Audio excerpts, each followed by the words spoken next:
1 acre 45 saint സ്ഥലം വിൽപ്പനയ്ക്ക്. പത്തനംതിട്ട ജില്ലയിൽ പുത്തൻപീടിക പള്ളം എന്ന സ്ഥലത്ത് നിന്ന് 100 മീറ്റർ മാറിയാണ് ഈ കാണുന്ന സ്ഥലം സ്ഥിതി ചെയ്യുന്നത്.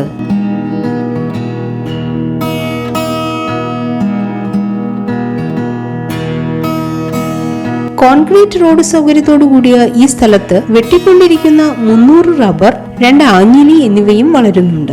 ഈ സ്ഥലം സെന്റിന് 85,000 രൂപയ്ക്കാണ് വിൽക്കുവാൻ ഉദ്ദേശിക്കുന്നത്. എങ്കിലും താല്പര്യമുള്ളവർക്ക് വില നെഗോഷ്യബിൾ ആയിരിക്കും. ഈ സ്ഥലത്തിന് 1.5 കിലോമീറ്റർ ചുറ്റളവിലായി എല്ലാ മതവിഭാഗത്തിന്റെയും ആരാധനാലയങ്ങൾ, primary school, Pathanamthitta Adoor bus route തുടങ്ങിയ സൗകര്യങ്ങളും ലഭ്യമാണ്. ഈ കാണുന്ന 1 ഏക്കർ 45 സെന്റ് സ്ഥലത്തെ കുറിച്ച് കൂടുതൽ അറിയുന്നതിനായി ബ്രോക്കർമാർ ഒഴികെയുള്ളവർ നേരിട്ട് വിളിക്കേണ്ട നമ്പർ 9850848099.